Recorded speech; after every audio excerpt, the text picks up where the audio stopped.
Educational system in the ancient Israel and its implication for the SDA educational system and mission in Africa.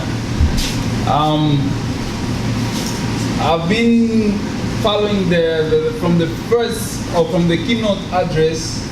Some of the points of my presentation were already being mentioned, and I was removing one by one. Until now, there's nothing. I won't say nothing, but there are only a few things to share because the presentations were ready, and I don't want to be repetitive. But now, the main focus of this presentation is on the education of the child.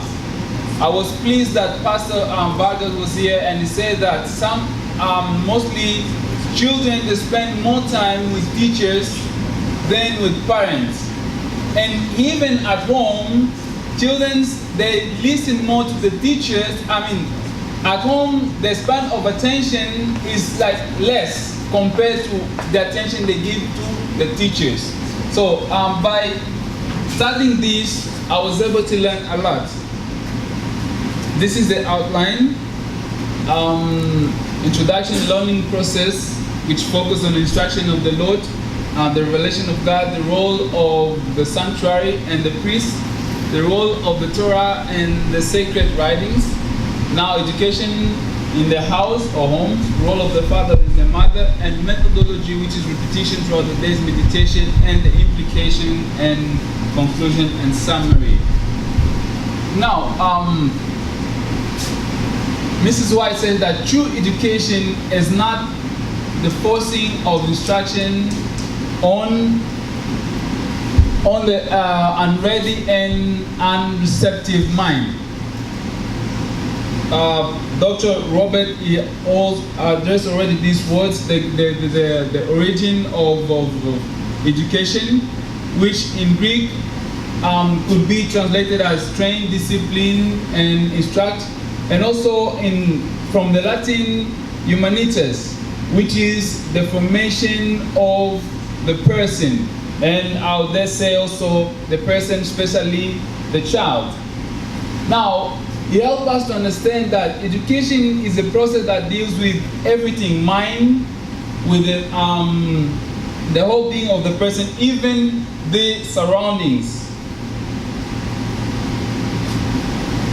The General Conference manual, the policy manual points that education should be redemptive in nature, or should it restore the person. And by the way, George Knight says that the process of education finds its genesis and purpose in what? In the child. The purpose of education finds its genesis and purpose in the child. But it's unfortunate that many times when we discuss about education, we only talk about the higher levels. We seldom discuss education in the lower levels, and yet pastors out here say that evangelism or mission would be more effective in the lower levels than in the higher levels, because the older you are, the hardest is for a person to change. But unfortunately, we neglect the children who are there. Now, as we continue on, the philosophy was also addressed. I don't want to repeat. But Ellen says that, he explained that it involves not only the salvation of the student, but also his or her development in the sphere of life. Now, as educators, as leaders, do we really put into action the philosophy of Adventist education? Now, yesterday, our Dr. Robert says that there are even some professors in the Adventist schools who do not know the philosophy of Adventist education. Now, how can we reach out to the non-Adventists when we have Adventists who do not know the philosophy? And the other problem was already addressed by the previous presentation.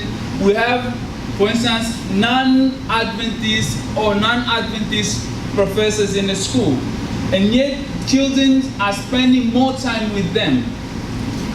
So this presentation argues that we really have to pay much attention to the education of the children. Now, in the learning process, revelation of God, mainly most of us are theologians. Here we all know that revelation means revealed. From the Latin, it's to uncover. And the idea is also there that there is the general revelation and the specific revelation. Now, the role of the Torah, usually according to Manuel Rodriguez, it says that usually it's translated as law, designates all the entirely of the instruction of his people, laws related to civil matters and moral instruction and requirements and cultic regulation. Now, and I would like to also add in this presentation that Cushman would say that these instructions were mainly given by mother and the father, instructing them in matters of living and warn them about dangerous situations. Now, as we all know that the Hebrew education, the ancient Israel education, is centered at home. That's where it was properly done. Probably Pastor Coley will ask me, so what do we do with this now? So we go in there, because last time when I presented parental bonding and its implication in the behavior of a child, we also had a child with Pastor Coley, and I know some of the questions will come on. Now, the role of the sanctuary. Sanctuary is the tent as a place of worship in the nation during their early days. Now, we also talked about the priest, the official functions of the priest, and we all know that before Moses and Aaron came, before the time of Moses and Aaron, the fathers were the ones serving as the priests in their homes. Now, the third point of my presentation is education in the home. The home is a place where the full faculties of a person, of a child, can be developed. It will never be developed in school. Now, I would argue, but not in this paper, that it is always good, almost always good, to send a child late in the school, provided that the parents would give full time or be full time teaching the children at home. But our society is now changing, so we have to adapt. But the main point is, the more children spend time with their parents, the better. Because that's where these four faculties would be developed. The implication will be able to relate this to our Adventist system. It says that the home was still the chief institution for the dispensations of elementary instruction, although the synagogues with attached schools for the young were to be found in every important Jewish community. But still, the home was the main important. The role of the father, basically the father was the one to give the professional instruction. The mother was also, as you can see here, this training could, it says here that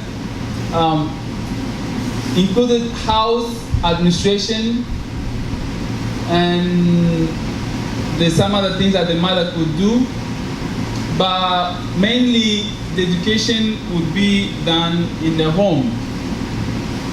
Methodology, as I said there, the first one is repetition. This is mainly found in the book of Deuteronomy, which Pastor Maspa and Tim already presented, so I'll not spend much time on that.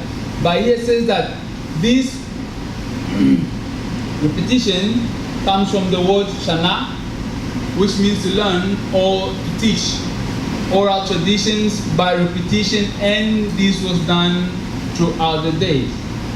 And then also throughout the day, which doesn't mean that they have to sit down all throughout the day, but the concept should be kept in their mind every day. Now, meditation, kind of mental cognition. The implications for the SDA educational system and mission in Africa. First, we need Christian schools in which the Word of God is the basis.